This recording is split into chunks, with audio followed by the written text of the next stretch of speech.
Robert De Niro a fait marche arrière au sujet d'un film documentaire très controversé. Le film Vaxxed ne fera pas partie des films proposés lors du festival du film de Tribeca. De Niro a, dans un premier temps, défendu sa décision de projet de film à Tribeca. Mais après une pression croissante au cours du week-end, la projection du film a été annulée. Je n'ai que du respect pour Robert De Niro et Tribeca. Je n'ose même pas imaginer la pression qu'il a dû subir pour finalement retirer un film qui, à l'évidence, il soutenait. Si Vaxxed avait été discrètement projeté à Tribeca et qu'il soit rapidement passé à la trappe, je ne sais pas ce qui se serait passé.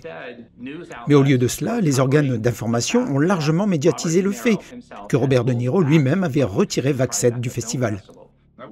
Ça a été vraiment très dur à encaisser. Collaborer au projet Vaxxed fut extrêmement stressant. Nous nous sommes entretenus avec beaucoup de parents et nous avons écouté leur histoire. Je fus extrêmement touché d'apprendre que notre film serait projeté à Tribeca, non seulement vis-à-vis des parents, mais aussi vis-à-vis de notre équipe. Enfin, nos histoires allaient être entendues dans le monde entier. Quand j'ai appris que le film était retiré du festival de Tribeca, cela a eu l'effet d'un coup de poing dans l'estomac. Et une fois de plus, les parents étaient muselés.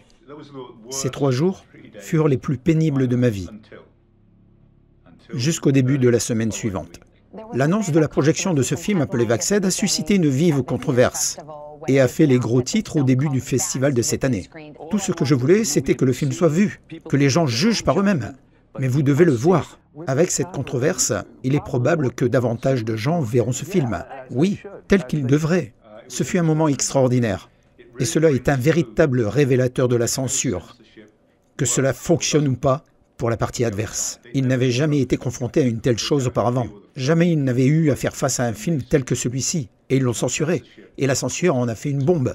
Tout le monde se pose maintenant des questions sur ce film, que personne ne veut que vous voyiez. Ainsi, tout le monde avait entendu parler de Vaxxed, et tout le monde voulait le voir. Angelica Film Center nous a contactés pour nous dire « Nous voulons projeter votre film dès vendredi ». Le film ne devait pas être projeté avant 3 semaines à Tribeca. On a donc demandé si l'on pouvait au moins choisir la même date de projection que celle prévue par Tribeca.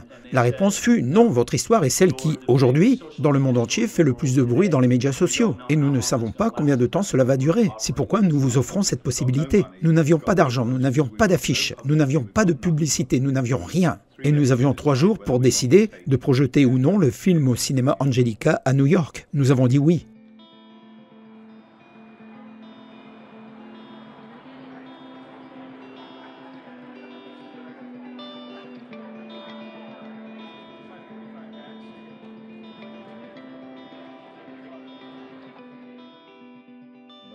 Merck ne produira plus de vaccin unique, ne laissant aux parents aucune autre solution que les vaccins combinés. Ce que nous avons vécu avec l'Angelica fut stupéfiant. Des centaines et des centaines de personnes sont venues. Et pendant des semaines, le cinéma a fait salle comble. Les salles n'ont pas désempli à partir du moment où le cinéma Angelica a commencé à le projeter. Ce qui a vraiment changé la donne, c'est que les gens n'arrêtaient pas d'en parler, faisant monter en flèche la notoriété du film. L'accueil réservé au film fut stupéfiant, et à partir de là, tout s'est enchaîné. Et ce fut le début de notre tournée. On allait d'un endroit à l'autre, on avait des débats publics, des témoignages provenant directement du peuple américain, des avant-premières dans chaque ville. Le nombre considérable de parents ayant vu Vaxxed fut tout de suite évident, car ce sont ces mêmes parents qui, par la suite, ont voulu témoigner. Ils disaient « Nous nous sommes reconnus dans votre histoire ». Et ils voulaient dire « C'est ce qui nous est arrivé ». Et les files d'attente de ces parents, avec leurs récits, ne cessaient de s'allonger. J'ai donc dit à Andy et Dell « Vous serez les lanceurs d'alerte et vous répondrez aux questions scientifiques. » Et comment le film a vu le jour, et je me charge des témoignages des parents. Nous nous sommes vite retrouvés débordés. Nous faisions face à un problème que nous n'avions pas prévu. Mais Periscope nous a été d'un grand secours. La chose la plus étonnante qui s'est produite pendant notre voyage fut Periscope. Désormais, tout le monde pouvait participer, grâce au hashtag. Et pour cela, nous avons créé le hashtag Vaxxed. Grâce à ça, les gens du monde entier pouvaient facilement le trouver. Ils pouvaient simplement appuyer sur un bouton pour qu'ils le suivent chaque jour. Et c'est ce qui s'est produit. Nous savions qu'il y avait toutes ces familles victimes des vaccins qui, comme moi et tant d'autres personnes, n'ont presque jamais la possibilité de sortir de chez elles. Nous savions donc qu'il y avait un groupe solide de personnes qui seraient très intéressées par cette action. qui leur permettrait ainsi de participer à l'événement. Grâce à Periscope, notre communauté n'a cessé de croître. Ce programme a donné la possibilité aux gens d'être là. Nous étions en direct avec le monde. Le monde entier pouvait entendre ces témoignages à l'instant même où nous les recevions. Et cela a encouragé tout le monde à avoir de l'espoir et à continuer à raconter son histoire. Nous étions épuisés. Je veux dire, c'était sans fin. Nous prenions l'avion un jour sur deux pour nous rendre dans un nouveau cinéma, une nouvelle ville. Je me souviens que Polly était assise là et qu'elle a dit « Il nous faut un bus ». Parce que nous passions à côté de tant d'histoires et que nous perdions tellement de temps dans les aéroports. Voyager en bus nous permettrait de rencontrer plus de gens et d'avancer. Égale à elle-même, je crois que c'était 14 heures plus tard, Polly nous a annoncé « J'ai trouvé un bus ». Vaxed vient d'acheter un camping-car. Nous étions tous là et elle a dit « Si nous peignions Vaxed sur le côté, partout où nous irions, il y aurait ce panneau d'affichage ambulant que tout le monde pourrait voir à propos de notre film, puisque personne ne lui fera de publicité, prenons un bus. Vaxed le van, le camping-car de Vaxed arrive. » Un jour, alors que j'étais en direct sur Periscope, j'ai dit « Nous allons acheter ce bus » et Del m'a appelé et m'a dit « Mais tu ne l'as même pas contrôlé. Polly, est-ce qu'un mécanicien l'a contrôlé avant que tu ne l'achètes ?» J'ai répondu « Non, c'est juste que tu sais, j'ai acheté un bus, quoi. » C'est un peu comme ça que tout devait se passer. Le principal, c'est qu'il avait un bon moteur et pas plus de 16 000 km au compteur. Et rappelez-vous qu'à ce stade, nous ne pensions qu'à voyager ici et là et à recueillir quelques témoignages. Nous étions loin de nous imaginer que nous partirions pour une grande tournée nationale. Nous vous sommes vraiment reconnaissants. Eh bien, c'est nous qui vous sommes reconnaissants pour ce que vous faites tous. Je suis une mère et une grand-mère et je connais quelqu'un que cela a affecté. Je l'ai vu de mes propres yeux. C'était une petite fille parfaite et normale. Et le lendemain, elle avait complètement changé. Nous avons besoin d'entendre ces témoignages. C'est le but de notre démarche. Je veux tous les entendre. Merci, merci. Le bus de Vaxed est arrivé. Billy va signer l'arrière du bus. Chaque enfant, chaque personne aux États-Unis qui a été victime d'un vaccin, sous quelque forme que ce soit, quel que soit le vaccin impliqué, devrait signer ce bus.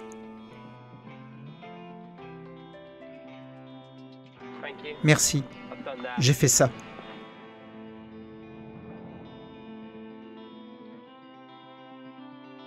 Anu est l'une des personnes les plus intéressantes avec lesquelles nous avons travaillé dans le bus. Et en fait, cette personne a travaillé avec moi du début à la fin.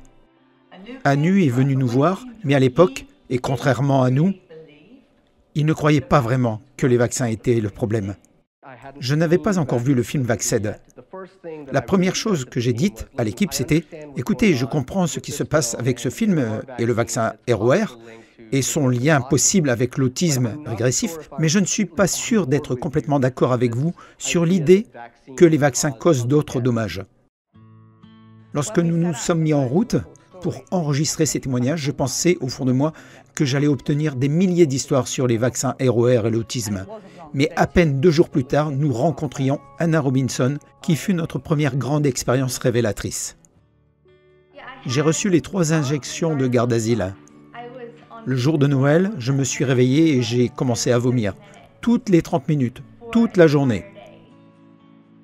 Et je n'ai jamais su pourquoi, jusqu'à ce que je regarde en arrière. Elle se plaignait constamment de violentes douleurs au cou. Et elle m'envoyait des messages depuis l'école pour me dire que son cœur battait la chamade. Et qu'elle avait des espèces d'essoufflements lorsqu'elle montait les escaliers à l'école. Et puis, je suis tombé malade et nous avons vraiment commencé à leur mettre la pression, en leur demandant de nous aider à comprendre ce qui n'allait pas. La seule réponse fut de nous demander de ne plus revenir.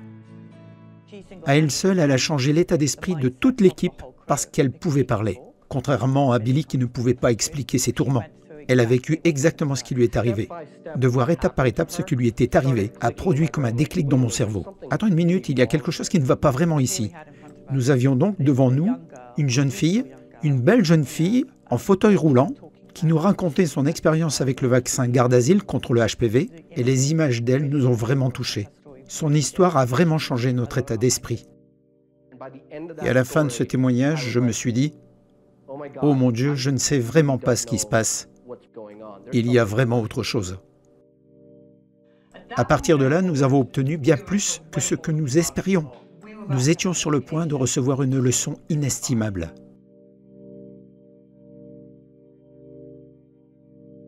Au début de notre tournée, nous avions plein d'idées. Nous allions disposer des jolies chaises et tables, et à notre arrivée, nous nous assoirions simplement à l'extérieur du bus pour mener nos entretiens. Mais ce qui s'est très vite passé, c'est que les files d'attente s'allongeaient. Et le bruit généré par la foule de gens qui venaient pour raconter leurs histoires nous a contraints à tout déplacer à l'intérieur, et c'est devenu le lieu emblématique où tous ces témoignages furent recueillis.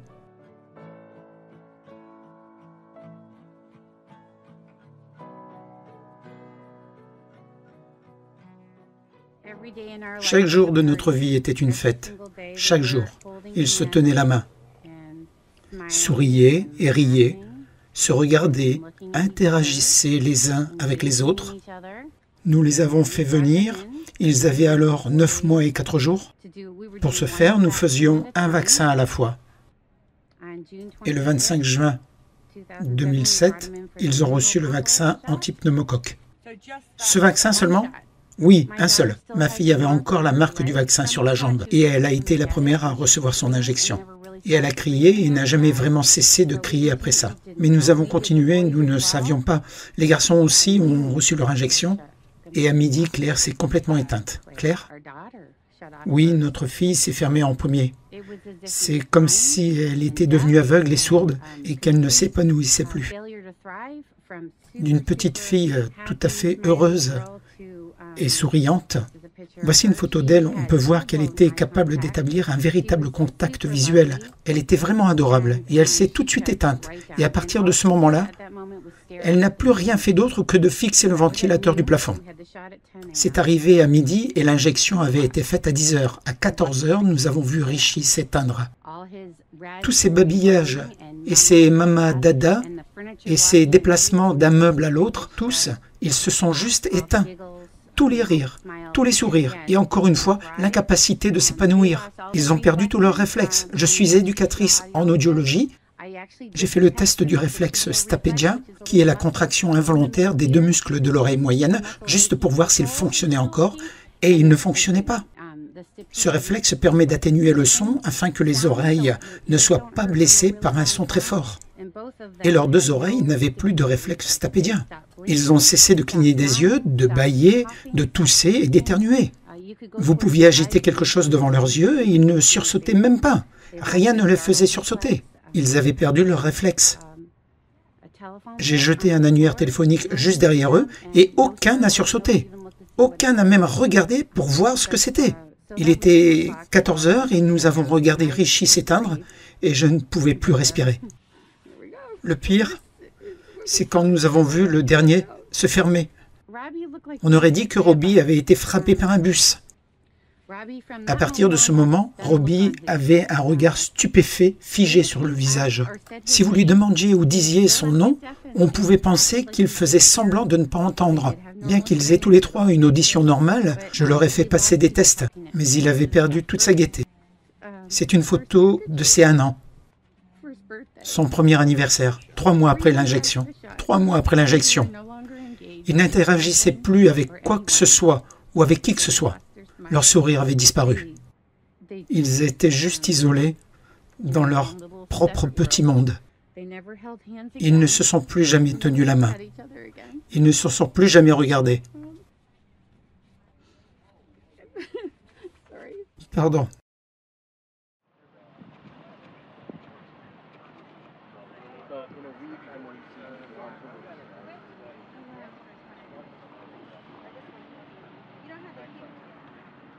Je m'appelle Nicolas Houd, je suis un père et je suis un mari. Je suis un ancien procureur du côté de Bayer et je suis actuellement un avocat privé. La polémique sur les vaccins ne nous concernait pas. Davy, ma femme, est originaire du Mexique, donc pour elle, les vaccins avaient une connotation positive. Et pour moi, on ne questionne pas un médecin. Donc nos 2 premiers enfants ont suivi le calendrier vaccinal et la même chose pour Mia. Nous étions très heureux d'avoir notre premier enfant. Elle a été vaccinée le premier jour. Après le vaccin, dès 6 mois, elle suivait son calendrier, son corps s'est couvert de plaques. Je veux dire, c'était très alarmant. Et en tant que nouveaux parents, nous avons eu une peur bleue. Nous sommes allés chez le médecin et personne ne nous a dit que c'était peut-être à cause des vaccins. Nous n'avons pas eu la sagesse de demander à voir la notice. Ce qu'on nous a dit en fait, et je n'arrive même pas à croire que je dis ça, c'est que Mia était allergique, écoutez-moi bien, au lait maternel de Davy.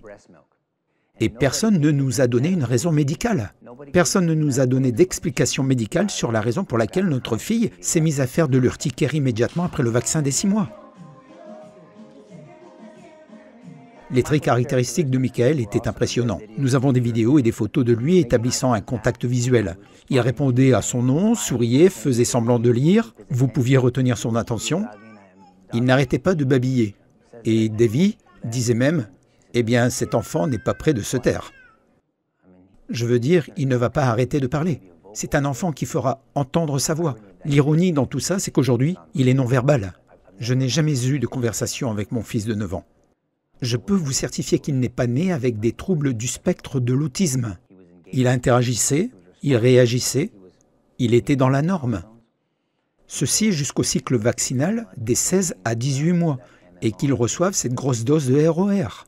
De manière négative, nous sommes conditionnés à ne pas poser de questions, à ne pas plaider la cause de nos enfants.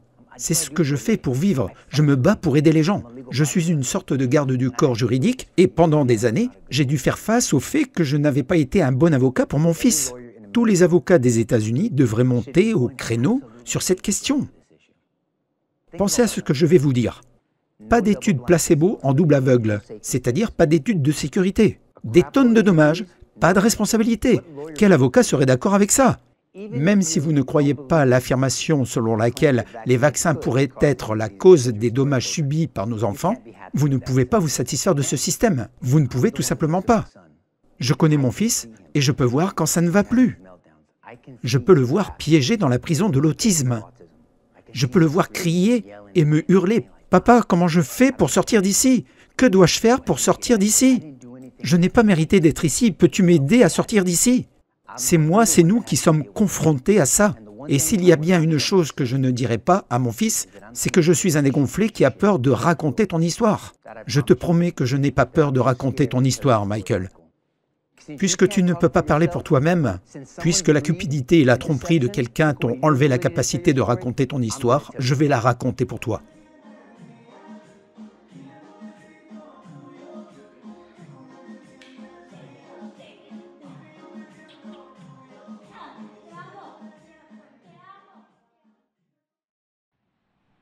Mon fils était en bonne santé à la naissance. Il était en bonne santé. À 18 mois, il avait déjà reçu son vaccin contre la rougeole, les oreillons et la rubéole. Et les dégâts étaient tels que Zaki s'est complètement refermé. Il est parti et nous nous sommes retrouvés avec cette coquille dont nous nous occupons encore. Il avait des convulsions qui provoquaient des chutes si horribles et nous devions nous rendre aux urgences si souvent que le médecin a fini par donner à mon mari une agrafeuse et un dissolvant d'agrafe pour que nous le fassions nous-mêmes à la maison. Est-ce mieux qu'une semaine de rougeole? Mon fils aurait été un joueur de football. Et au lieu de ça, il porte des couches, il a besoin d'une tétine et il ne parle pas. Il a des poussées de colère extrêmes qui sont, je pense, dues à sa souffrance. Et aucun médecin, ici à Las Vegas, ne le prendra comme patient. J'avais une chronique et je cherchais un médecin à l'époque. Et je cherche encore un médecin. À cause de ces crises constantes, je dois le surveiller. Ou si je l'entends se lever, je dois me précipiter avant qu'il ne tombe contre le mur. Où est sa chambre? En haut. Je dors à l'étage. Mon mari et moi ne dormons même plus dans la même chambre. Parce que nous vivons dans une maison à 2 étages. Le matin, je suis plutôt coincé. Je dois rester là-haut jusqu'à ce qu'il soit debout et prêt et m'assurer qu'il ne va pas avoir de crise. Car c'est arrivé bien trop souvent dans nos escaliers. Et les gens disent « Oh, mais tu devrais déménager dans une maison de plein pied. » Ça serait bien, mais qui va venir rénover cette maison? La seule chose qui me brise vraiment le cœur, et sur laquelle on peut pleurer, c'est quand on se demande qui va s'occuper d'elle le jour où nous ne serons plus là. C'est une source de stress permanente. Il atteignait tous ses objectifs. Oh, elle était parfaite, adorable, douce, belle. Elle adorait être câlinée. Elle a commencé à parler et à marcher très tôt. Elle excellait en tout. Il disait « dada », il montrait le doigt. Avant ça, Ethan pouvait me regarder dans les yeux et il pouvait rire.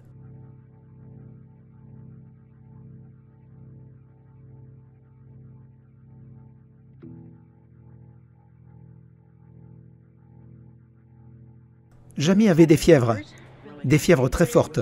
Il a commencé à avoir des convulsions. Il a failli mourir plusieurs fois. Des vomissements violents. Il vomissait. Des vomissements en jet, diarrhée.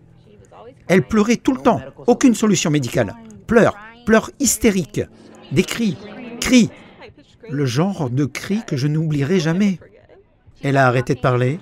Elle s'est complètement éteinte.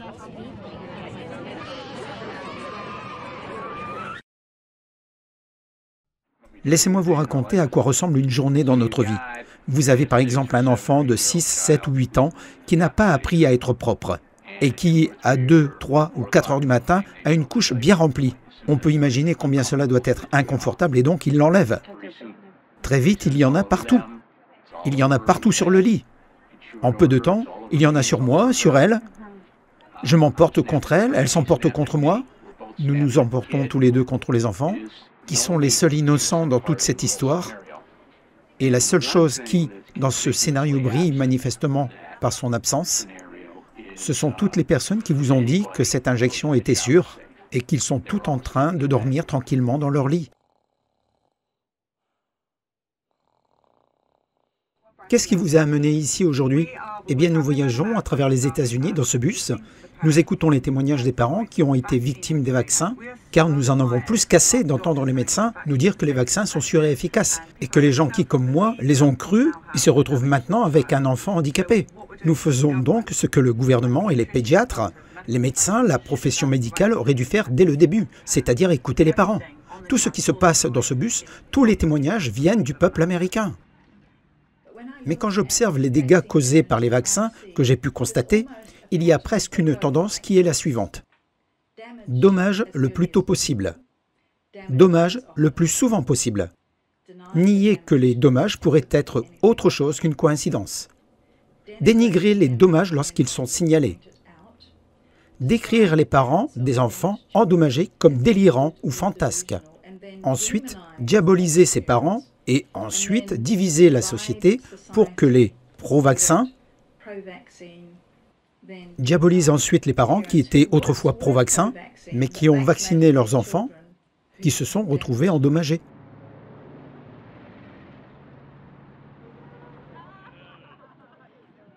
Je m'appelle Susan Humphries, j'ai étudié et obtenu une licence en physique.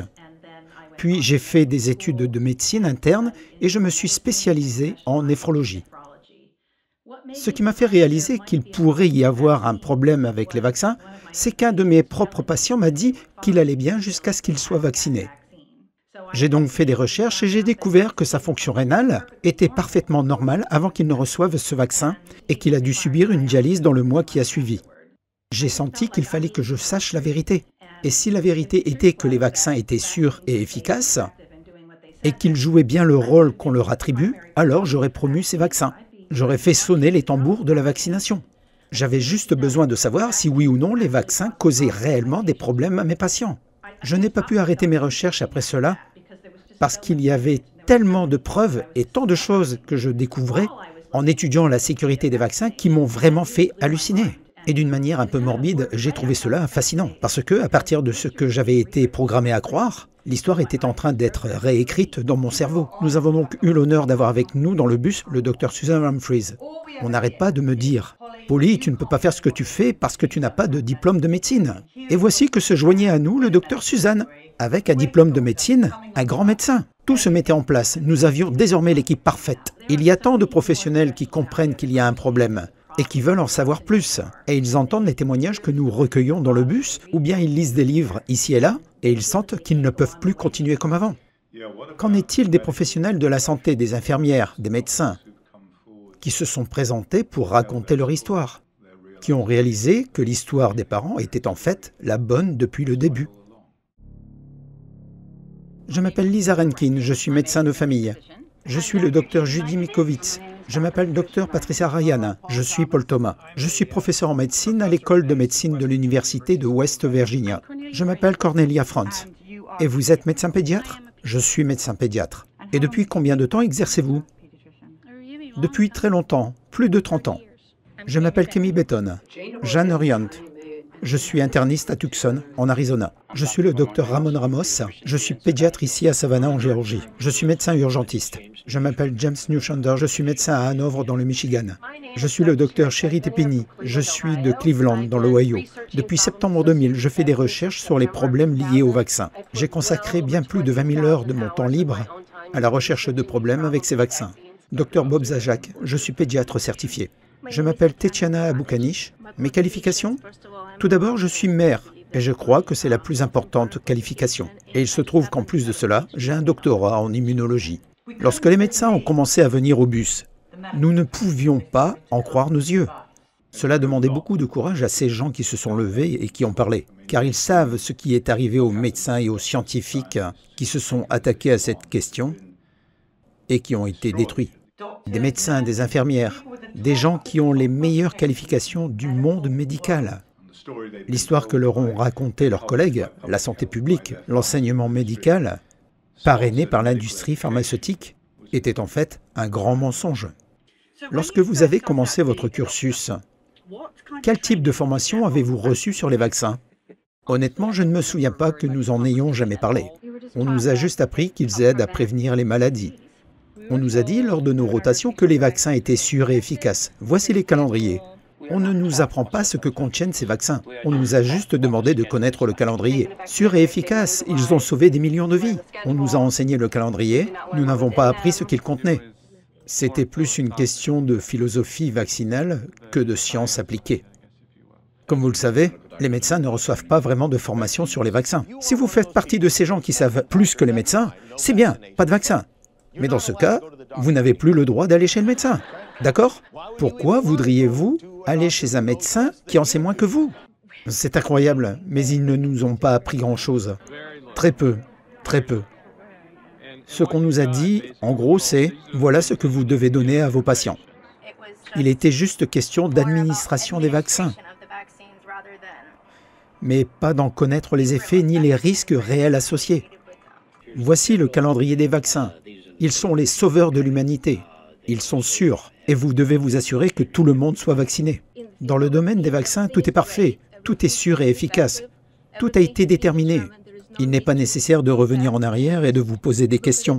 Comme tout le monde, je dois me référer à la notice et ce qu'elle contient. Et je ne sais pas ce qu'ils mettent dans les vaccins.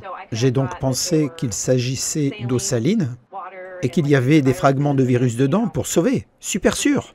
On apprend des choses sur les adjuvants et sur les systèmes immunitaires et son fonctionnement. Mais en ce qui concerne les effets réels, et on n'entend jamais parler des effets négatifs des vaccins, jamais. Zéro. Aucun. L'argument de base, c'est que toute cette recherche a été faite par votre médecin. Eh bien oui, peut-être s'ils l'ont fait de leur propre chef.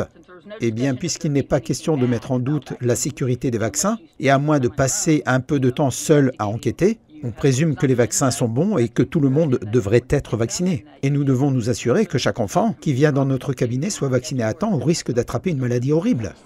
Il n'y avait pas de formation, il n'y avait pas d'examen des effets secondaires. Rien de tout cela. Absolument rien. Peut-on dire qu'un immunologiste est probablement, toute profession médicale confondue, celui qui est le plus éclairé en la matière? Je dirais que personne n'est expert en vaccin, absolument personne. Mais les parents le sont. Oui, parce que personne n'est formé au vaccin dans les écoles. Au fond, il faut, dans le domaine des vaccins, absolument faire preuve d'autodidaxie. Si les médecins ne connaissent pas les vaccins, parce qu'ils n'ont reçu aucune formation en la matière, à qui allez-vous faire confiance? Vous devez faire confiance aux parents, vous devez écouter les parents.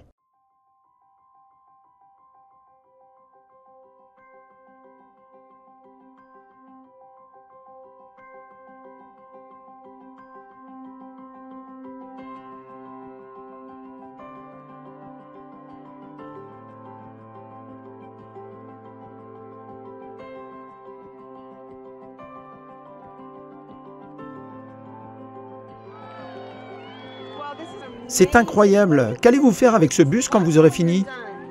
Quoi qu'il arrive, les parents vont reprendre leur liberté. C'est vrai, les parents ont maintenant le contrôle. Oui, les bonnes personnes. C'est vrai.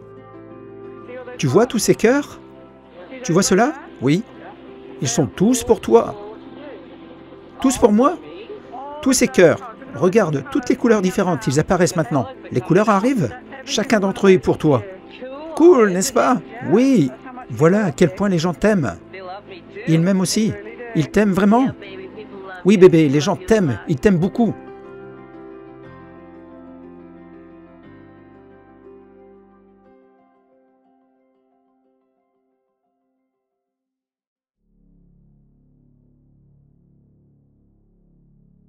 Je prédis que le garde d'asile va devenir le plus grand scandale médical de tous les temps, parce qu'à un moment donné, les preuves s'accumuleront pour démontrer que ce vaccin n'a absolument aucun effet sur le cancer du col de l'utérus et que les très nombreux effets néfastes qui détruisent des vies et tuent ne servent à rien d'autre qu'à générer des profits pour les fabricants.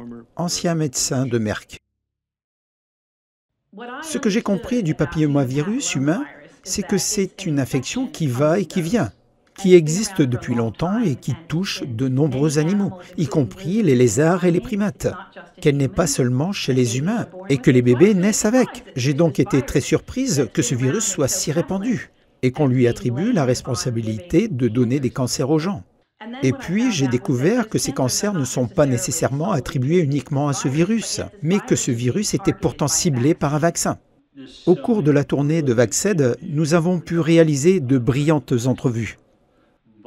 Mais je dirais que celle qui m'a le plus frappé est notre rencontre avec Colton Barrett et sa mère, dans l'Utah. Alors, dites-nous ce qui lui est arrivé. Eh bien, Colton était un garçon de 13 ans, fort et en bonne santé. Il aimait le baseball, la moto, tout ce qui lui procurait des sensations fortes. Il devait aller au camp des scouts et à cet effet, vous devez passer un examen médical. Nous sommes donc allés chez le médecin et il nous a dit « Hey, il est à l'âge où il devrait se faire vacciner contre le HPV. » Et je lui ai répondu « Comment ça ?» Il m'a répondu « Eh bien, cela peut aider à prévenir le cancer, même s'il n'a pas de relations sexuelles débridées. Il y a toujours le risque qu'il le transmette à sa femme une fois marié. » Et j'ai répondu « Oh, ça semble être une bonne chose alors. » Le vaccin lui a donc été administré. Et 2 semaines plus tard, après sa 3e injection, il a commencé à avoir très mal au cou. Le lendemain, il est allé faire de la moto avec son père. Et ce jour-là, quand il est rentré à la maison, il était pâle. Il a commencé à avoir des nausées, son cou était très douloureux, il s'est couché et le lendemain, je suis allé le voir, il ne voulait toujours pas sortir du lit. Je me suis juste dit qu'il était juste très faible et épuisé. Et ce soir-là, quand il s'est assis pour prendre un verre d'eau, il a dit « Maman, tu peux me le donner dans ma main gauche? Je n'arrive pas à utiliser mon bras droit, il est faible. » Il a essayé de se lever et tout d'un coup, il est tombé en arrière et sa tête a frappé l'oreiller. J'ai pensé à une méningite spinale, ce fut ma première crainte. Alors, le lundi matin, le 17 février 2014, mon mari l'a emmené à Instead-Car en lui tenant la tête parce qu'il ne pouvait pas sortir du lit. La paralysie s'est installée petit à petit et après 4 à 5 jours, il était complètement paralysé depuis le cou jusqu'aux pieds et il ne pouvait plus bouger du tout. Colton, fais-moi un signe avec tes sourcils. Tu le faisais mieux que ça l'autre soir.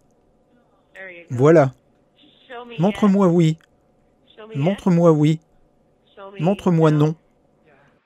Tu dois avoir cet appareil respiratoire avec toi tout le temps? Oui, il pèse environ 7 kilos, donc je dois toujours avoir quelqu'un avec moi pour le porter et me déplacer. C'est un véritable boulet pour lui. Voir cette boîte présente à ses côtés tout le temps, avec ce tuyau qui lui monte à la gorge, il devait inspirer et alors il pouvait parler. En attendant que ce souffle vienne de cette boîte, m'a bouleversé à jamais. Je me souviens, durant cette entrevue, d'avoir regardé cette boîte et d'avoir pensé et on nous dit que l'air du poumon d'acier est derrière nous. Son bras droit est complètement paralysé.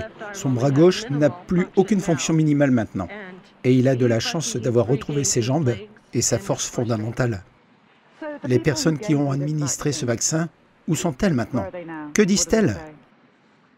Notre médecin est en fait le médecin qui l'a mis au monde. C'est un simple médecin de famille. Je l'apprécie encore. Je suis contrarié qu'il veuille toujours administrer le vaccin, mais il ne le fera plus aux garçons. Il met en garde les filles, il l'administre aux filles, mais il ne va plus administrer le vaccin contre le HPV aux garçons? C'est exact. Colton, réalises-tu que tu viens de sauver la vie de nombreux garçons? Oui, c'est bien qu'il ne le fasse plus aux garçons, mais beaucoup de filles risquent encore d'en subir de graves conséquences. Commençons par parler de ta vie avant le Gardasil. J'étais plus artistique.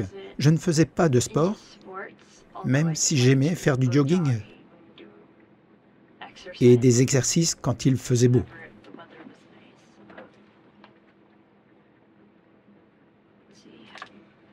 Oui, j'étais une joueuse de foot dans un club compétitif. J'essayais d'entrer à l'ODP, c'est-à-dire qu'on joue pour l'État et tout ça. Le foot? Oui. Elle jouait toute l'année et en plus, à cette époque, elle faisait de l'athlétisme. Le 400 mètres, le 800 mètres et du saut en longueur. Avant l'injection du Gardasil, Corinne était une excellente universitaire et elle avait toujours de bonnes notes. J'étais athlétique et je n'avais que des bonnes notes à l'école. Aucun problème de santé avant. Dans quel sport? Le volleyball. Le volleyball? Un grand joueur de volleyball. Le basket était mon sport préféré. J'y jouais de la maternelle à ma dernière année de lycée. Puis j'ai joué au softball et au volleyball. Elle avait les meilleures notes de son lycée et elle était la meilleure de sa classe. Après cela, elle a été chef des Pom-Pom Girls pendant 3 ans, capitaine des Pom-Pom Girls. Elle a remporté une compétition nationale. Je faisais du karaté, j'étais presque une ceinture noire et je pouvais battre une ceinture noire de 40 ans qui s'entraînait avec moi. Cet été-là, elle a été acceptée dans une haute école de ballet à l'université d'Irvine, mais elle ne pouvait plus danser. Le ballet, les claquettes, le jazz, le hip-hop, tout ce qui était possible de faire, je le faisais. Elle réussissait très bien à l'école et elle était très populaire. Elle avait passé une audition chez Disney et ils allaient la faire venir en Californie. Elle était destinée à un avenir très prometteur. J'étais très active. J'ai commencé à faire de la gym avec elle probablement vers l'âge de 13 ans. Elle jouait au volleyball 4 à 5 fois par semaine. Donc pas du genre à dormir plusieurs jours d'affilée. Quelque chose n'allait pas? Complètement.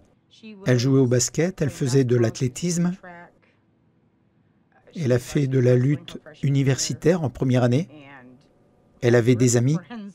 Et c'est en première année qu'elle a reçu le vaccin contre le HPV et tout a changé pour elle. C'était une super étudiante. Tout ce qu'elle faisait, c'était pour obtenir une bourse. Elle ne pensait qu'à l'université. Elle se destinait aux études. Et tout ça a été détruit pour elle. Je n'ai jamais vu un vaccin causer autant de dégâts que le vaccin contre le HPV. Le vaccin Gardasil est l'un des plus nocifs de tous les vaccins jamais fabriqués aux États-Unis. Que ce soit anecdotique ou non, il y a beaucoup trop de cas et de plaintes de troubles neurologiques survenant peu après l'administration de ce vaccin, même avec la première dose. Le Gardasil est probablement le pire vaccin de masse que nous ayons jamais vu. Ce que nous constatons, c'est que des adolescents qui étaient sans problème se retrouvent en fauteuil roulant et que certains d'entre eux meurent ou se suicident. Et je ne pense pas que l'on puisse jamais justifier cela pour une infection qui va et qui vient et qui en soi ne provoque que très peu de maladies et pour laquelle les frottis faisaient amplement l'affaire. Selon moi, c'était totalement absurde. Ce vaccin cible des millions de préadolescents et d'adolescents pour lesquels le risque de mourir d'un cancer du col de l'utérus est nul. Ils ont commencé à me dire « fais le vaccin contre le HPV, fais le vaccin contre le HPV », ce que j'ai refusé 1 ou 2 fois. Ce médecin nous a harcelés pendant 45 minutes. Ils ont commencé à me montrer des photos et à me dire que j'allais attraper ça et que je devais me faire vacciner. Des photos de quoi? Des photos du cancer du col de l'utérus et de ce qui allait se passer si je ne me faisais pas vacciner. des cloques et des autres choses. J'avais peur et je ne voulais pas que cela m'arrive. À chaque fois que j'y allais, elle insistait lourdement. Le médecin m'a littéralement fait peur pour que j'accepte ce vaccin. J'avais déjà dit non 2 fois parce que c'était trop récent. Quiconque doté d'un peu de bon sens n'accepterait jamais ce vaccin s'il lisait la littérature clinique. Elle m'a poussé à bout juste assez pour me faire sentir comme une mauvaise mère si je ne faisais pas vacciner Kathleen. Du style, voulez-vous que votre fille ait un cancer du col de l'utérus? Qui veut que son enfant ait un cancer? Vous devez faire ce vaccin. Que se passera-t-il quand vous aurez un cancer du col de l'utérus et que vous mourrez? Eh bien, cancer est un mot qui fait peur. Alors bien sûr, j'ai commencé à écouter. Oh mon Dieu, je suis partante, je ne veux pas avoir de cancer. J'avais juste peur du mot cancer. Alors je me suis dit, oh mon Dieu, il faut que je l'aie, c'est gratuit. Tu sais, j'étais jeune, je ne comprenais rien à tout ça, alors j'ai accepté. Les tests effectués avec le Gardasil ont démontré que le taux de mortalité était 37 fois supérieur à celui du cancer du col de l'utérus. Les risques encourus par les enfants vaccinés avec le Gardasil sont 37 fois supérieurs au risque de mourir du cancer du col de l'utérus. À l'époque, je ne savais pas grand-chose à propos du Gardasil, alors j'ai autorisé la vaccination. Cela a été la plus grosse erreur de ma vie. J'ai donc reçu la première injection et d'après ce que m'a dit mon médecin, j'ai immédiatement convulsé. Je suis tombée, j'ai été prise de convulsions, puis je me suis carrément évanouie. Elle a donc subi un examen médical de base, mais c'est aussi le jour où elle a reçu sa 2e injection de Gardasil. Le médecin a détecté une arythmie cardiaque. En 20 ans, elle n'avait jamais eu d'arythmie cardiaque. Elle n'avait jamais eu aucun symptôme ni aucun signe de quelque difficulté que ce soit. Personne dans ma famille n'a jamais eu le moindre problème cardiaque. Nous avons donc été très surpris. J'ai commencé à avoir de fortes douleurs aux jambes. Je ne pouvais pas bouger, ni même me lever du lit. Je ne pouvais pas bouger mes bras. J'avais l'impression que les articulations de ma jambe étaient sur le point de sortir. Et j'avais des douleurs atroces. Il y avait des moments où je ne pouvais plus bouger mes jambes. En fait, elle a dit simplement « je ne peux pas marcher ». Je lui ai répondu « qu'est-ce que tu racontes ?» Et elle m'a dit « mes jambes ne fonctionnent plus ». Ses jambes en particulier lui faisaient très mal. Ses hanches et les articulations de ses genoux étaient très douloureuses. C'était comme se sentir paralysé. Parfois c'était une jambe, parfois c'était les deux. Et voilà. Il n'a jamais complètement retrouvé sa capacité à marcher. Si nous sortions, il marchait très, très peu. Et je voyais ses jambes s'affaisser comme un accordéon. Elle avait perdu sa capacité à marcher. Elle ne voyait plus très bien, elle voyait double, ma vision est floue. Elle ne pouvait plus lire et elle a commencé à régresser. Elle était à nouveau comme une enfant de 9 ans. J'ai reçu mes injections dans la cuisse gauche. Et la dernière m'a fait très mal. J'avais l'impression qu'il m'injectait du feu dans la jambe.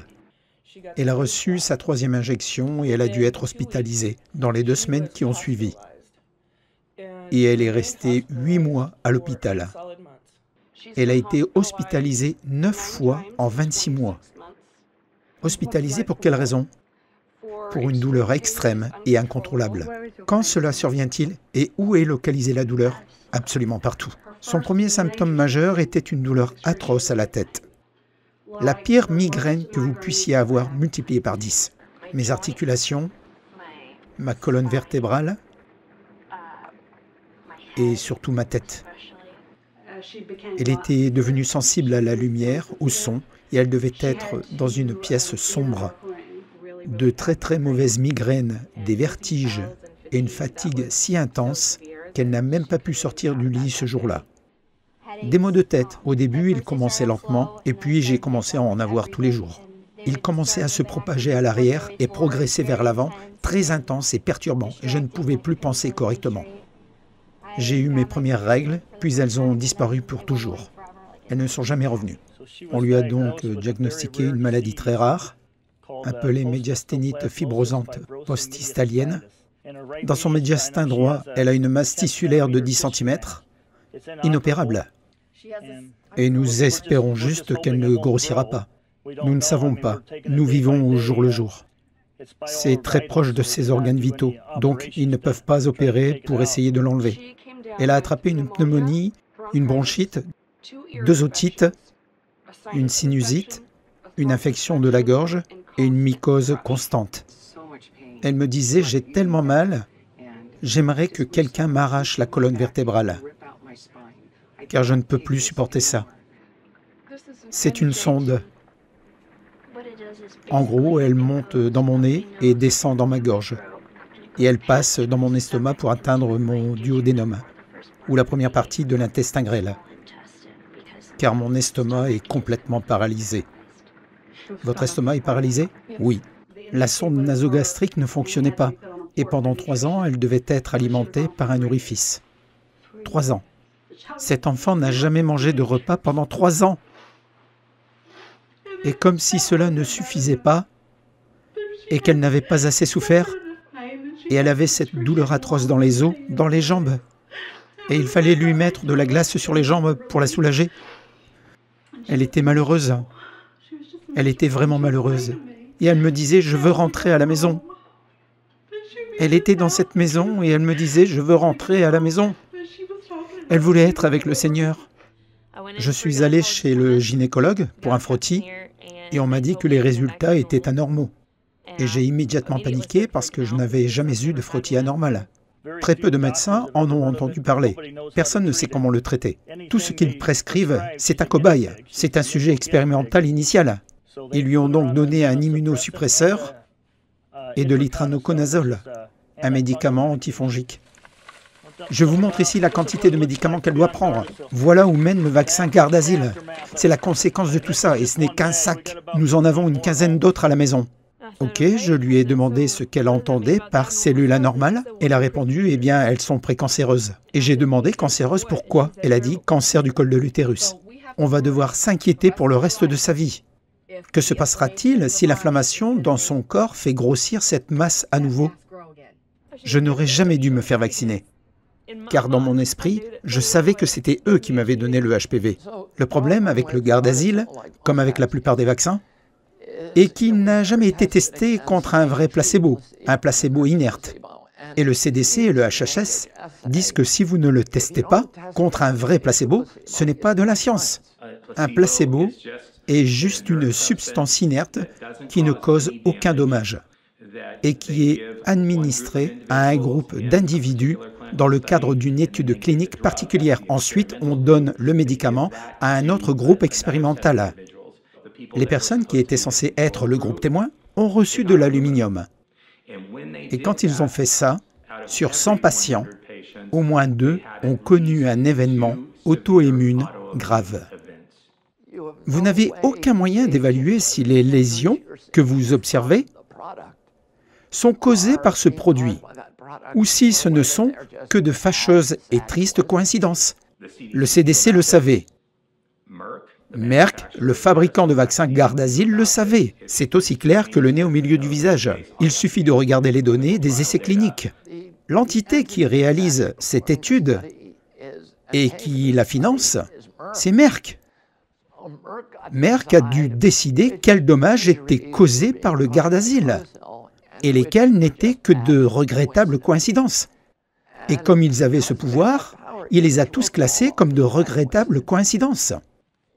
Vous pouvez le faire sans placebo, car les dommages observés dans le groupe de contrôle, où les filles recevaient des neurotoxines d'aluminium, étaient identiques à ceux du groupe Gardasil. Et ils se sont dit, eh bien, nous n'avons pas à déclarer ces dommages comme étant des dommages dus au vaccin. Ils sont ainsi parvenus à faire homologuer quelque chose d'incroyablement dangereux. Après toutes ces difficultés et tous ces combats, nous avons cru qu'elle allait enfin un peu mieux. Elle est allée se coucher, elle ne se sentait pas bien cette journée-là. Je suis allé la voir. Elle semblait très calme, elle était dans son lit. Elle était décédée. J'ai essayé de la ranimer, mais elle n'était plus là. Je l'aimais tellement, j'aurais donné ma vie pour elle. Elle était tellement gentille. Et sa mère a fait un mauvais choix. La dernière fois que je l'ai serrée dans mes bras, je me tenais sur la marche. Je voulais qu'elle reste plus longtemps. Et elle m'a dit « Non, maman, je veux retourner à l'école. Et je lui ai dit, d'accord, on se voit dans quelques semaines. Mais entre-temps, la police est venue à notre porte un soir. Alors je leur ai dit, c'est à propos de ma fille? Et ils ont dit oui. Et j'ai dit, a-t-elle eu un accident? Et ils ont dit non. Ils ont dit qu'ils l'avaient retrouvée morte dans son lit à l'école et qu'ils ne savaient pas ce qui s'était passé. Et donc, tu sais, je ne sais pas si quelqu'un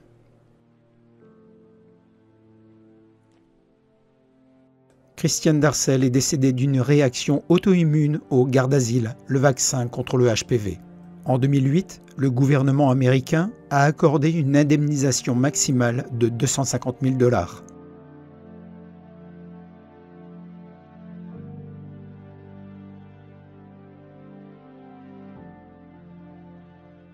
Je pense que s'il y a un vaccin qui doit être immédiatement retiré du calendrier vaccinal, sans absolument aucune conséquence, sans problème de maladie qui surgissent et des gens qui meurent, celui-là, ce vaccin-là doit disparaître.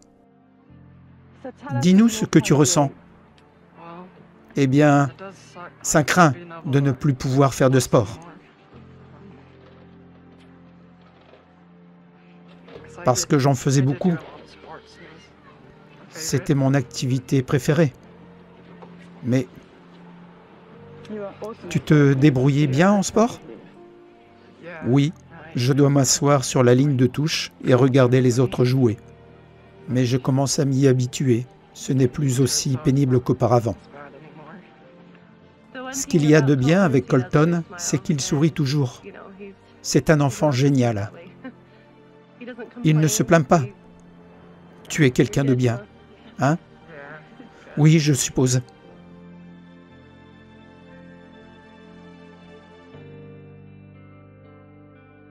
Le 5 janvier 2018, Colton Barrett, se sentant impuissant et un fardeau pour les autres, a décidé de quitter cette vie terrestre.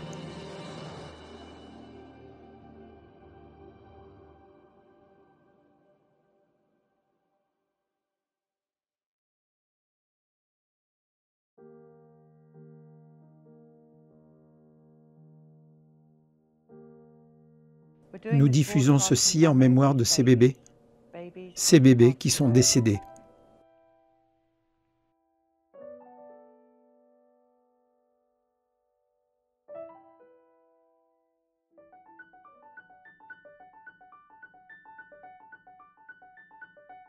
Et ainsi, au fil de nos voyages, nous avons rencontré des parents qui nous disaient qu'ils avaient vacciné leur bébé et qu'ensuite leur bébé était mort.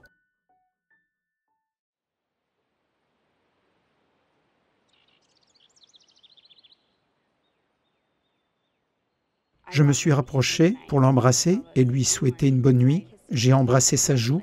Elle était glacée. J'ai hurlé « Il est mort! Il est mort !» J'ai fait tout ce que je pouvais. Je sais faire de la réanimation. J'ai reçu la formation. J'ai simplement reculé et j'ai crié. Et Brice est entré, l'a attrapé et a couru. Je l'ai attrapé, je suis monté dans la voiture. J'ai essayé de le réanimer pendant que je conduisais. Il pleuvait. Je suis allé aux urgences et j'ai couru. Je leur ai dit qu'il était mort. Ils ont commencé à s'occuper de lui, épinéphrine et toutes sortes d'injections, tellement que son corps était gonflé par tous les médicaments qu'ils avaient administrés pour le réanimer. Mais c'était terminé.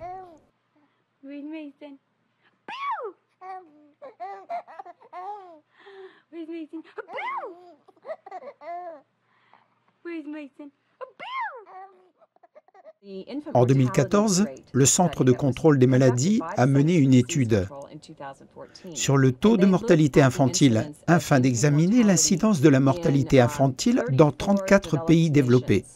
Et les États-Unis étaient placés en dernière position. De tous ces pays développés, nous étions 34e. C'est au cours de la première année de vie que nous administrons le plus de vaccins. Il a eu son hépatite B, sa vitamine K, à 2 mois, puis je pense à 4 mois, puis à 6 mois. Elle a reçu son hépatite B et la vitamine K par injection. Il a reçu l'hépatite B, le Rotatec, la polio, Prevnar, une dans chaque jambe, une dans le bras et une orale. Le rotavirus qui était oral, DTP, DTP, DTP. Quand nous sommes allés le faire vacciner, il venait d'être hospitalisé pour le VRS. Et quand je suis rentré, j'ai dit au docteur, je ne suis pas à l'aise de le faire vacciner, car il est tellement malade que je pense qu'il serait bon d'attendre. Le pédiatre nous a regardés, Brice et moi, et nous a dit « Si vous ne faites pas vacciner votre fils, qui est né à 35 semaines et donc un prématuré, vous signez son certificat de décès avec cette coqueluche. » C'est alors que le médecin m'a dit qu'il allait la vacciner, étant donné qu'elle était là. Et je lui ai demandé, parce que c'était 2 semaines plus tôt que prévu, si cela ne posait pas un problème. Et il m'a répondu « Non, il n'y a pas de problème. » C'est le jour où elle a été vaccinée, avant que nous partions chez le médecin. Vous étiez sur le point d'y aller? Oui. Et ici, le jour suivant, quand elle a commencé à avoir de fortes fièvres, on pouvait voir qu'il y avait quelque chose qui n'allait pas. Je n'ai jamais hésité une seconde et pensé que je ne devrais pas les vacciner. Mais à ce rendez-vous, ce matin-là, alors que je l'allongeais sur la table pour le faire vacciner,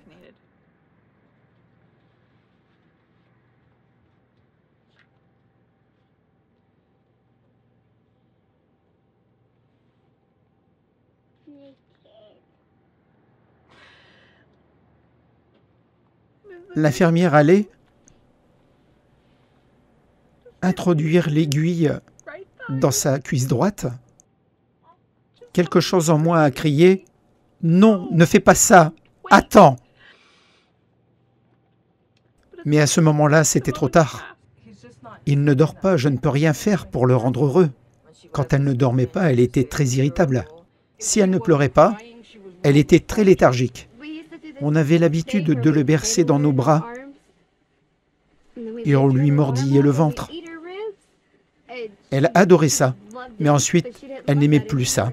Elle pleurait et criait. Il a commencé à crier 23 heures par jour.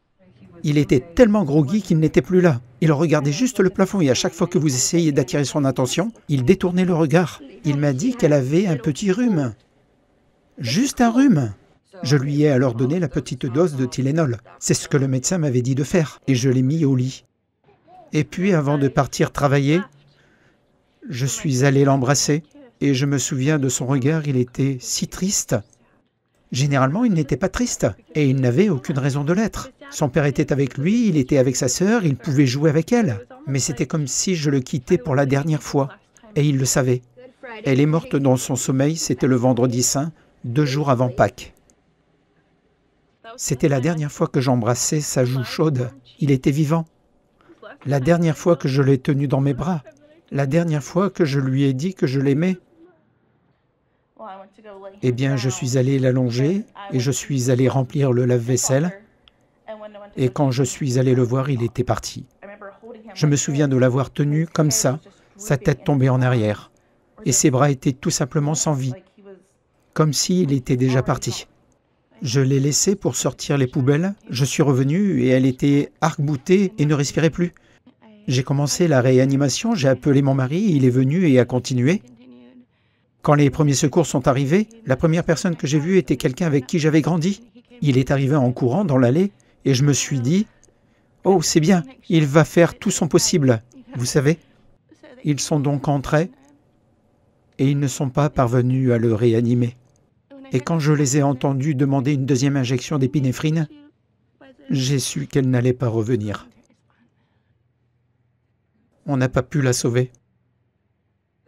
Il a finalement noté l'heure du décès, c'était le 4 juillet 2015 à 7h01 du matin. Alors ils nous ont laissé entrer là où elle était et je l'ai tenue et j'ai juste prié pour qu'elle recommence à respirer.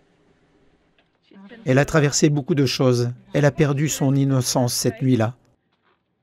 Parce qu'aux urgences, nous avons dû dire au revoir à Freddy, car il est parti vivre avec Jésus et que nous ne le reverrions plus. Et ses yeux se sont éteints. On pouvait le voir, c'était une petite fille heureuse. Elle ne comprenait pas que cette nuit-là, elle perdait son meilleur ami. Tu es une fille courageuse. Et tu reverras ton frère. Nous quittions l'hôpital et nous rentrions à la maison avec mes parents en essayant de parler des arrangements funéraires et les flics sont venus frapper à ma porte. La police ne voulait pas nous laisser rentrer chez nous sans eux. Ils ont dû nous escorter. À chaque fois que quelque chose comme ça arrive, les services de protection de l'enfance sont automatiquement présents. Qu'est-ce que vous essayez tous de dire? Vous essayez de dire que j'ai fait quelque chose à mon bébé? Ils ont pris le berceau et le matelas de notre fils. Ils ont pris des photos et ont regardé quelle dose de Tylenol je lui avais donnée. Ils ont regardé quelle était la dernière chose qu'elle avait mangée. Ils ont regardé dans les armoires. Ils ont réveillé nos autres enfants et leur ont posé des questions. Ils nous ont traités comme si nous l'avions tué. Et ça fait mal. Ils n'ont rien trouvé et ils l'ont classé comme syndrome de mort subite du nourrisson.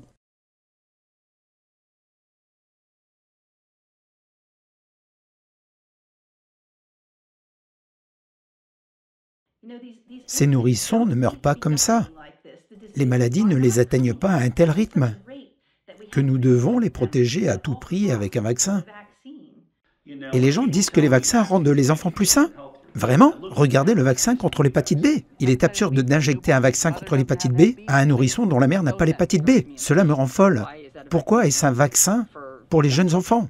Il n'y a aucune raison qu'un nouveau-né d'1 ou 6 mois soit vacciné contre une maladie qui est essentiellement sexuellement transmissible. Alors j'ai demandé, eh bien, combien de temps dure un vaccin contre l'hépatite B? Il m'a répondu, eh bien, nous espérons qu'il dure environ 12 ans. Cela est totalement absurde. En fait, il a été prouvé que ces vaccins provoquent chez ces nourrissons une instabilité cardiovasculaire. Et donc, tout cet aluminium que vous donnez dans ces vaccins bactériens ou viraux tués a un effet inflammatoire profond qui les tue. Regardez la notice d'emballage, regardez même la littérature du Programme national d'indemnisation des victimes des vaccins. Il permet de compenser les décès dus à l'encéphalopathie et à l'encéphalite. Cela provoque la mort et ils l'admettent. Mais vous ne vaccinez pas la première année? C'est juste. Avez-vous eu des cas de mort subite du nourrisson? Non. Waouh! Non. Dès l'instant où Mason a été vacciné, sa vie a changé et c'est terminé. Oliver, notre fils, qui est né 2 ans plus tard, a eu la coqueluche. Mais il est toujours là aujourd'hui. C'est vrai.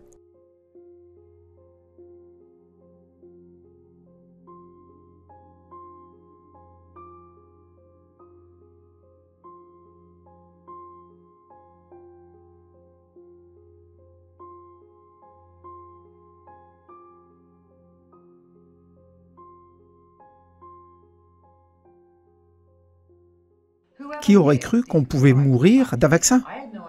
Je n'en avais aucune idée. La mort était partout. Les bébés morts, les tout-petits,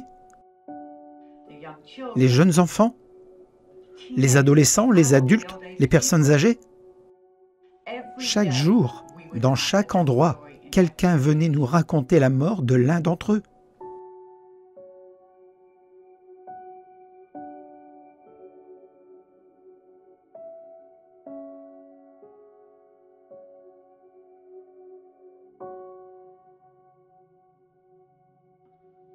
Cette expérience dans le bus à écouter ces témoignages fut extrêmement difficile. Nous étions complètement épuisés mentalement et nous avions le cœur brisé. Nous avions l'impression, alors que nous écoutions ces récits de dévastation totale, qu'on nous arrachait nos âmes. En fait, j'ai dû en éliminer une partie parce que mon cœur ne pouvait pas tout contenir. C'était trop difficile de porter ces histoires dans ma tête et dans mon cœur.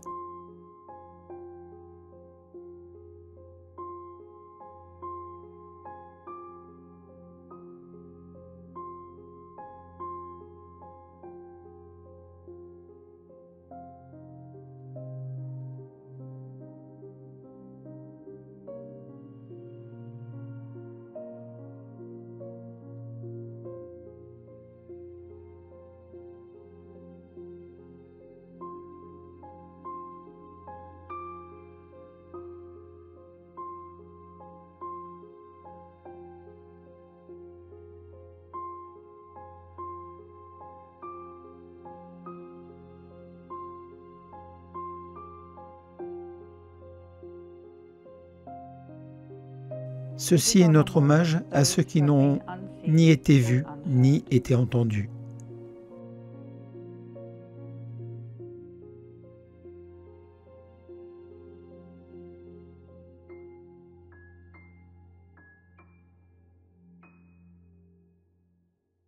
Ce matin, une urgence de santé publique est en vigueur à New York, en réponse à l'épidémie de rougeole qui se développe rapidement. Cette année encore, les épidémies de rougeole secouent certaines régions du pays. J'ai commencé à étudier la rougeole de manière intensive en 1990. C'était un sujet fascinant. Et en très peu de temps, la rougeole est devenue une maladie nettement moins grave. Dans les années 1920, elle était une des principales causes de mortalité infantile, avec un taux de 1200 par million pendant l'épidémie. Et elle a chuté précipitamment au-delà de ce point, au point qu'au moment de l'introduction du vaccin unique, on avait constaté une réduction de 99,96% du taux de mortalité. Cette maladie était devenue nettement plus bénigne.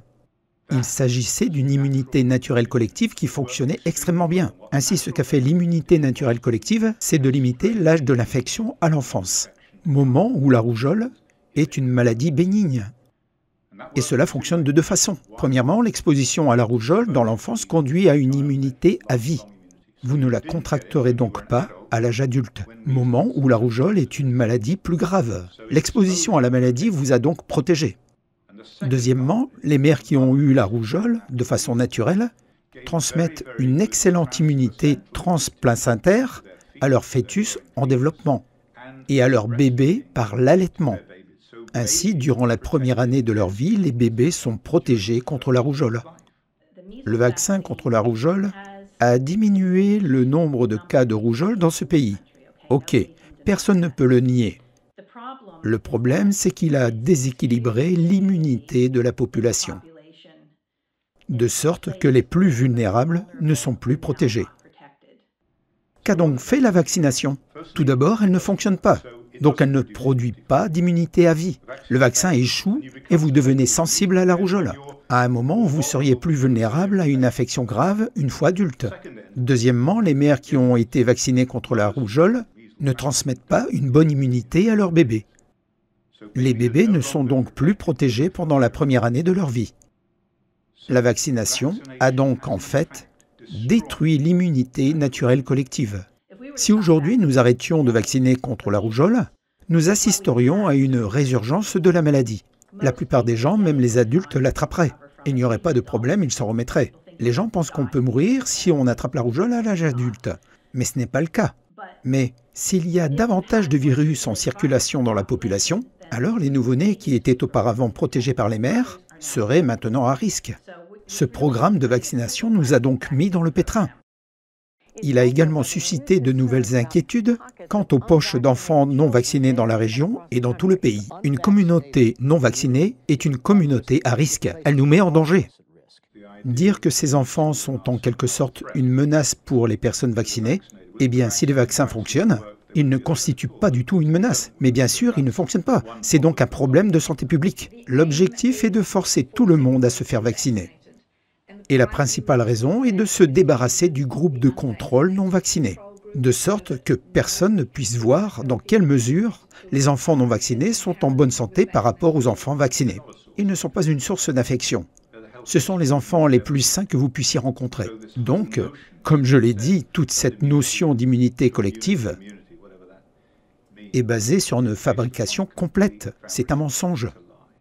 Est-ce le mouvement anti-vax qui est responsable de ça? Eh bien oui, malheureusement, ces épidémies sont dues au mouvement anti-vaccin. Nos médias incitent à la haine contre les familles et les enfants non vaccinés.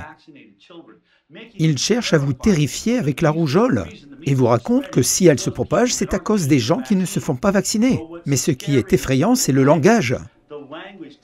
Le langage qui pousse à détester ces enfants-là, à détester ces personnes-là, en disant qu'ils nous mettent tous en danger. Durant des générations, nous avons été endoctrinés par la peur.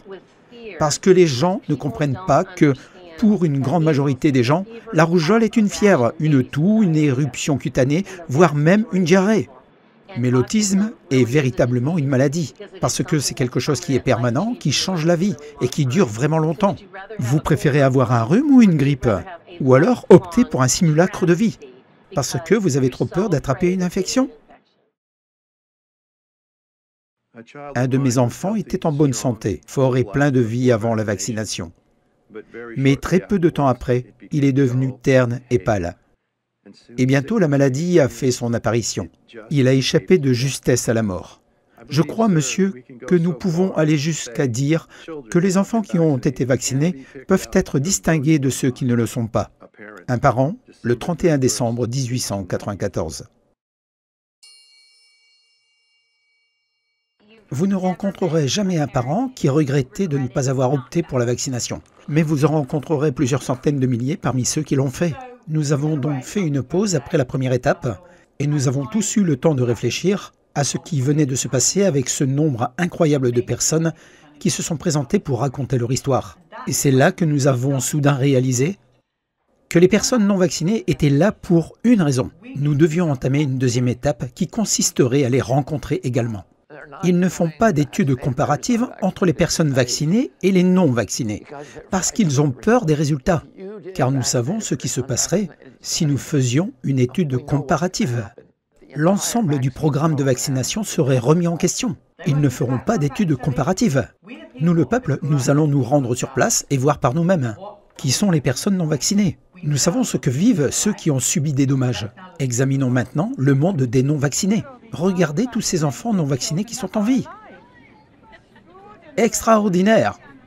Salut tout le monde! Salut! Très bien. Alors, est-ce que quelqu'un ici a été vacciné? Maman et papa ont été vaccinés, mais aucun de vous, les enfants, pas un seul. Ils ont un système immunitaire remarquable. Lorsqu'ils tombent malades, c'est réglé en un jour. Mes deux enfants sont en parfaite santé. Sur le plan de la santé, elle a une santé folle. Elle ne tombe jamais malade. Ils sont tous les deux incroyablement intelligents. Leur santé est incroyable. Ils se remettent vite. Mes enfants sont en super bonne santé. Ce sont des enfants en très bonne santé. Ils ont voyagé dans beaucoup d'endroits. Mes enfants sont allés au Nicaragua et on ne peut pas faire mieux, question pays du tiers-monde, croyez-moi. Sans vaccin? Sans vaccin. J'ai de super enfants non vaccinés et super sains. Comment va votre santé? Nous sommes tous en bonne santé et on n'a jamais vu un médecin pour quoi que ce soit, à part un bras cassé et une blessure neuromusculaire. J'ai 3 grands-enfants. Tous adultes, et avez-vous vacciné vos enfants? Non, je ne l'ai pas fait, ils ne sont pas du tout vaccinés. Je peux probablement compter sur les doigts d'une main le nombre de fois où ils sont allés chez le médecin au cours de leur vie. J'ai 15 ou 16 nièces et neveux. Je ne me souviens jamais. Et aucun d'entre eux n'a été vacciné. Et ce sont tous des enfants en très bonne santé. 10 petits-enfants, 4 arrière-petits-enfants, un 5e en route qui ne sera pas vacciné non plus. Ils sont tous en très bonne santé. Ils sont tous en très bonne santé. Ils n'ont pas d'asthme. Ils ne sont pas tout le temps malades. Quand ils ont un rhume, ils s'en remettent. À chaque fois que nous avons été dans une situation où mes enfants ont eu la même chose que l'enfant d'à côté, c'est le jour et la nuit, question symptômes. Ils s'en sortent beaucoup mieux et guérissent beaucoup plus vite. J'ai probablement été malade une fois cette année. Et c'était juste un rhume. J'avais le nez bouché et ça a duré 2 jours. Même ses amis qui sont partiellement vaccinés sont en général plus malades. Mon enfant a probablement manqué quelques jours de la maternelle à la 6e année. J'ai vu une autre de mes amies à l'école qui a une fille qui n'était pas vaccinée non plus. Je lui ai chuchoté, elle a manqué combien de jours d'école? Elle m'a fait 0 avec la main et je lui ai dit la mienne aussi. C'était tellement flagrant que ces enfants étaient en parfaite santé. Je n'avais jamais vu une telle santé. Je ne savais même pas qu'une telle santé était possible. Des personnes qui n'avaient jamais eu besoin d'antibiotiques de toute leur vie. Je n'ai jamais eu d'antibiotiques de ma vie. 48? 48 ans. Et je n'ai jamais pris d'antibiotiques. Jamais. Il a 16 ans, aucune allergie, pas d'irruption cutanée, pas d'otite, pas de colique et pas d'antibiotiques. Elle n'a jamais eu de médicaments en vente libre, pas une seule fois. Ni l'un ni l'autre n'a jamais eu d'injection. Pas de Tylenol, pas d'aspirine, pas d'antibiotiques. Pas d'antibiotiques. Aucun d'entre eux n'a pris d'antibiotiques ou de médicaments. Elle n'a jamais eu d'antibiotiques. Ma fille a eu un orteil affecté, elle a eu des antibiotiques une fois pour cela, mais c'est tout. Il me semble que les enfants des gens que je connais qui vaccinent ont plus de problèmes. Mes enfants n'ont pas vraiment, certainement pas eu de problèmes de santé chronique.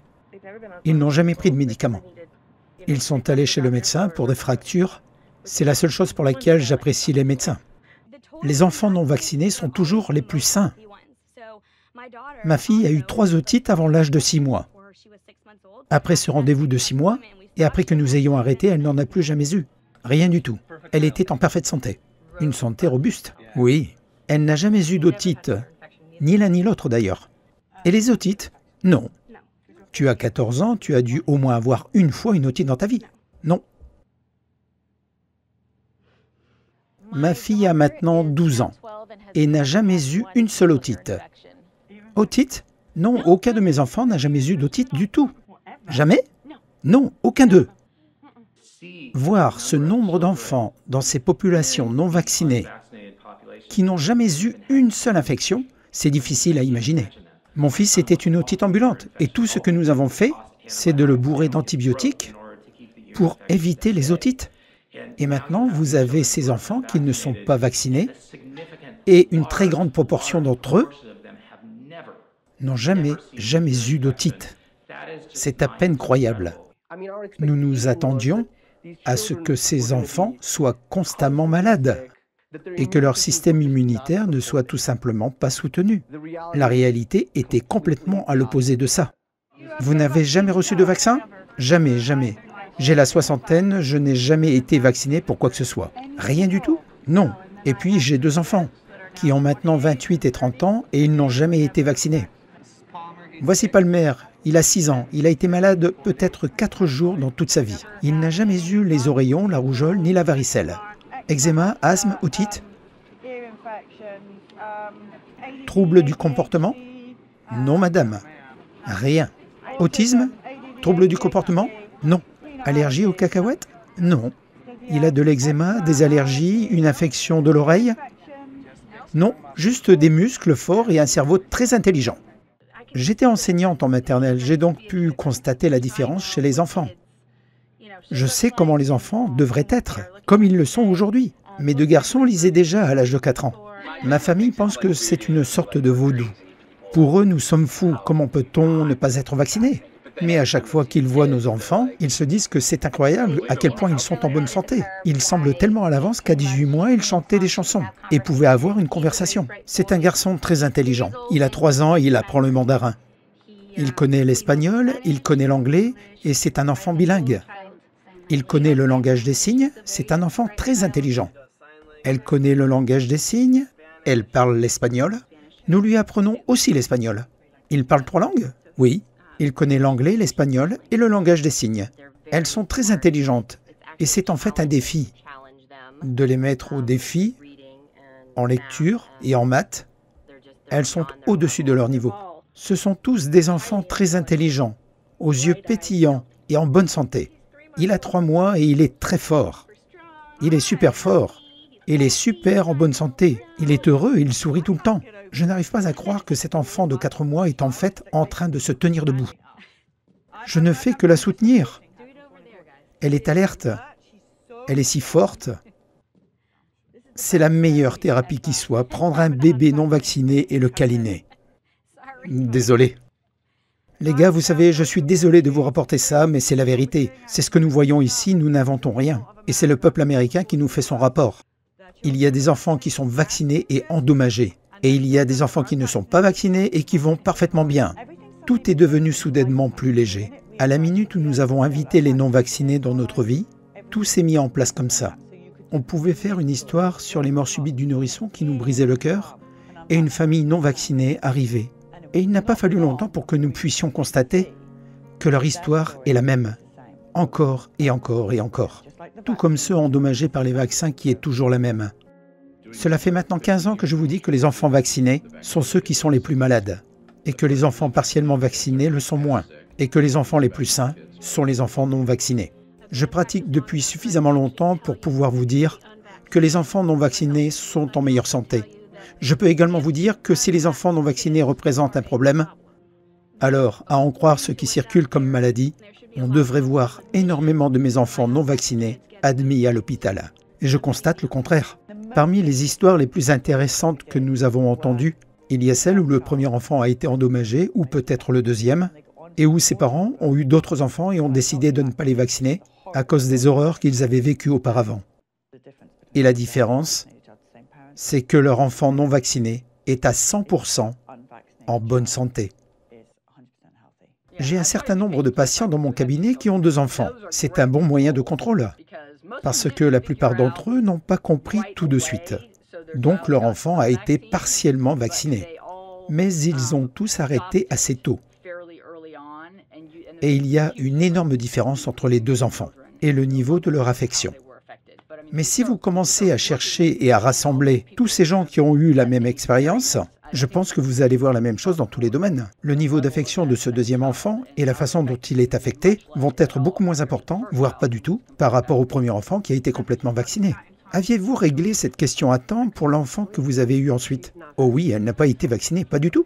Absolument pas. Pas de vitamine K, je sais que ce n'est pas un vaccin, mais rien, rien. Et comment va-t-elle? Fantastique. Elle est tout à fait typique. Elle est belle, intelligente. Elle s'occupe de son frère. Elle n'a jamais pris un seul antibiotique de toute sa vie. Elle incarne l'image de la santé. Vos 4 enfants n'ont pas été vaccinés? Non. Du tout? Aucun. Waouh! Et comment les décririez-vous? Super! Comparé à ceux qui ont été vaccinés, ils ont une meilleure santé que les plus âgés. Ils guérissent plus vite. Mes 4 enfants non vaccinés sont en meilleure santé que mon enfant vacciné. Quand elle tombe malade, elle est plus malade que les autres. Et plus souvent que les autres. Et aussi plus longtemps que les autres. Que cela soit lié au vaccin ou non, je ne sais pas. Mais il semble que ce soit une étrange coïncidence. J'étais aux urgences avec mon aîné tout le temps. Et ces 2-là ne sont jamais malades. Quand mes garçons étaient petits, nous avions aussi beaucoup de traitements contre l'asthme, et la respiration, et les antibiotiques encore et encore. Pas d'otite, mais toutes ces autres choses. Et vos filles n'attrapent pas ce que vos autres enfants attrapent? Non, elle n'a jamais eu besoin de rien, elle a 2 ans. À ce stade, cet enfant était déjà à l'hôpital. Il avait des dizaines d'antibiotiques. Lucas est le seul qui n'ait pas été vacciné. Et c'est intéressant parce que c'est notre enfant le plus sain. Il n'a jamais été malade, même pas un simple rhume. C'est toujours la dernière à tomber malade et la première à aller mieux. Le problème dans son oreille gauche était si important qu'ils ont dû en quelque sorte reconstruire son tympan. Et pour moi, c'est l'un des contrastes les plus frappants. Notre enfant de 13 mois n'a pas eu une seule otite. Riley n'en a pas eu. Caden, il a une angine à streptocoque environ 3 fois par an. Il a aussi des allergies et des troubles du comportement. Mais nous t'aimons toujours, tu es toujours très intelligent. Ne t'inquiète pas. Riley, il a été malade une fois. Mon premier enfant est celui qui est le plus souvent malade. Elle tombe malade, elle est malade plus longtemps, elle est malade de façon plus importante. En fait, je suppose qu'elle ressent une plus grande douleur ou qu'elle a plus de symptômes, alors que mes 3 autres enfants, qui seront malades peut-être un jour, moins de 24 heures, et c'est terminé. Leur corps apprend vraiment à combattre n'importe quelle maladie avec laquelle ils rentrent en contact. Il est indemnisé par le programme d'indemnisation des dommages dus au vaccin. Mes 3 aînés souffrent d'eczéma, d'allergies, de constipation, et ils sont les premiers à tomber malades. La seule fois où il est allé chez un médecin pour des examens, c'est parce qu'il a demandé à y aller et qu'il voulait voir ce que c'était que d'aller chez un médecin. Tu voulais voir un médecin? Ok, oui, d'accord. Keenan y va si souvent, alors lui voulait savoir comment c'était. Est-ce que vos enfants non vaccinés ont tous les dommages que l'on rencontre si souvent chez ceux qui ont été vaccinés? Ont-ils eu des otites, des antibiotiques, de l'eczéma, de l'asthme, des allergies? Aucun? Rien? Non. Donc le résultat de vos études montre que les enfants non vaccinés sont en parfaite santé et les enfants vaccinés ne le sont pas. C'est ça. Quelle est donc chez vous la conclusion de l'étude comparative vaccinée par opposition aux non vaccinés? Que les enfants non vaccinés sont en bien meilleure santé. Je ne m'inquiète pas de la rougeole et je ne m'inquiète pas de la polio. Je ne m'inquiète pas de ces choses-là avec elle, car son système immunitaire est solide. Je m'inquiète pour mon fils qui est complètement vacciné parce qu'il ne pourra pas survivre à tout ça. Quand bien même il a été vacciné contre tout ça. Cela m'a fait mal d'observer le développement de mon fils. Honnêtement, parce que je vois ce que ma fille aurait pu faire. Et je ressens une immense culpabilité de l'avoir fait vacciner. Dans notre scénario, nous avons un contrôle à différentes variables. Même génétique, même mère et père, même environnement pour les 3 enfants. Et le principal discriminateur qui rend ces enfants différents est la présence ou le degré de vaccination. Regardez ces familles vaccinées, non vaccinées, où nous avons pu constater, selon la génétique, l'alimentation, l'environnement et tout le reste, que de façon constante, les enfants non vaccinés sont en bien meilleure santé. Du côté des enfants vaccinés, nous n'avons pas cessé d'entendre parler d'otite, d'antibiotiques, de crises aiguës, et du côté des non vaccinés, rien de tout ça. Et c'est probablement la révélation la plus excitante de toute cette tournée. Maintenant que j'ai vu tout ça, et que j'ai vu le même fil conducteur parmi toutes ces familles vaccinées, non vaccinées, il est indéniable que le système immunitaire d'un enfant non vacciné fonctionne parfaitement sans vaccin et que son cerveau fonctionne en fait mieux. Et lorsque vous comprenez comment fonctionnent les vaccins et combien leurs composants, y compris l'aluminium, et toute l'inflammation affecte tout le monde, et quel que soit l'âge, il est tout à fait logique qu'à long terme, cet enfant sera beaucoup plus fonctionnel et en meilleure santé et qu'il sera capable de lutter contre toutes les maladies qui se présentent, et pour la majorité desquelles, il n'y a pas de vaccin correspondant. Lorsque vous allez au contact de la population et que vous commencez à rencontrer des gens qui, parce qu'ils ont entendu nos histoires, n'ont pas vacciné leur enfant, et que vous voyez ces enfants merveilleux, en bonne santé, heureux et robustes, alors cela fait toute la différence dans le monde. Et ce sont maintenant ces enfants qu'il nous faut protéger par-dessus tout. Ne les obligeons pas à se faire vacciner par l'état de droit, mais protégeons-les, car ce sont eux qui, à l'avenir, s'occuperont des enfants endommagés. Il ne fait aucun doute que ce que nous avons vu, ce que nous avons tous vu collectivement, était la même chose. La santé, la santé, la santé, du côté des non-vaccinés. Des dommages, des dommages, des dommages du côté des vaccinés. C'est la même histoire. Cela ne veut pas dire qu'ils n'auront jamais rien. La seule chose que cela me dit, mes enfants ne sont pas vaccinés, c'est que mes enfants ne seront jamais, jamais, jamais endommagés. Jamais. Avec 100% de certitude qu'ils ne seront jamais endommagés. Si j'étais un nouveau parent qui écoutait tous ces témoignages sur les non-vaccinés, ça sonnerait la fin de partie pour moi, et j'abonderais dans ce sens. Oui, je ne vois pas pourquoi vous ne le feriez pas. Si vous voyez un enfant non vacciné en parfaite santé, épanoui, alerte, et que vous voyez tous ces enfants malades, qui vont constamment chez le médecin, sous antibiotiques et vaccinés, et que vous voyez tout l'eczéma qu'ils ont, ou l'asthme, et les allergies, toutes ces différentes choses qui affectent ces enfants, alors libre à vous de choisir entre un enfant en bonne santé ou un enfant en mauvaise santé. Quand j'ai entendu parler du bus, j'étais aux anges. Et quand nous avons pu voir enfin le bus directement et signer le nom de Stevie sur le bus, ce fut un moment très émouvant. Nous avons pu voir l'émotion chez la personne qui a été endommagée, ou chez les parents de l'enfant endommagé, ou mort lorsqu'ils ont écrit leur nom. C'était comme un soulagement pour eux de pouvoir écrire leur nom sur le bus. Quelqu'un les avait entendus, quelqu'un leur avait dit « Oui, vous n'êtes pas les seuls. Oui, c'est arrivé. » Cela a permis de donner une voix aux personnes sans voix, qui sont enfermées chez elles, à prendre soin des enfants et des adultes endommagés par les vaccins.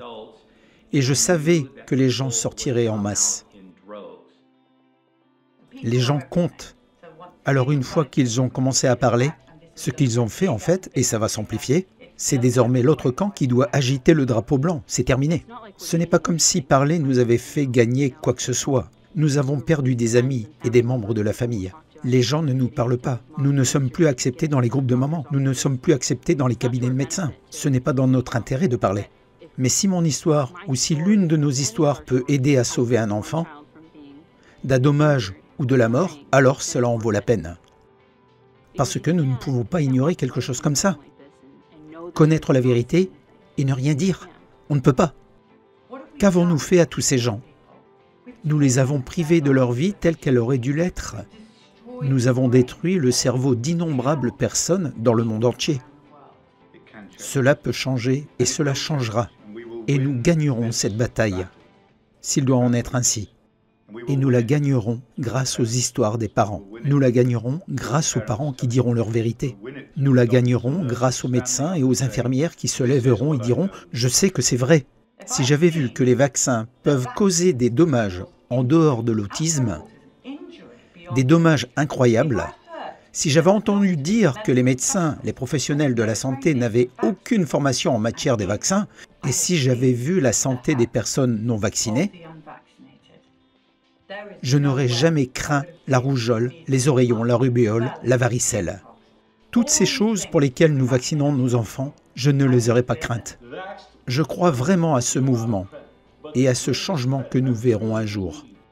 Et le film Vaxed aura beaucoup de mérite, mais le plus grand mérite revient désormais à ses parents, à ceux qui ont raconté leurs dommages, qui se sont libérés de la peur, ceux qui sont venus avec leurs enfants non vaccinés et leurs histoires, ceux qui ont eu le courage de la raconter et qui ont encouragé d'autres personnes à venir la raconter.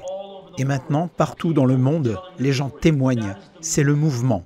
C'est ce qui s'est réellement passé. Ce bus, cette tournée, l'histoire des gens, c'est ce qui a changé le climat et la discussion autour des vaccins. Dans 10 ans, nous reviendrons sur cette expérience et nous dirons « Mais qu'est-ce qui leur est passé par la tête ?»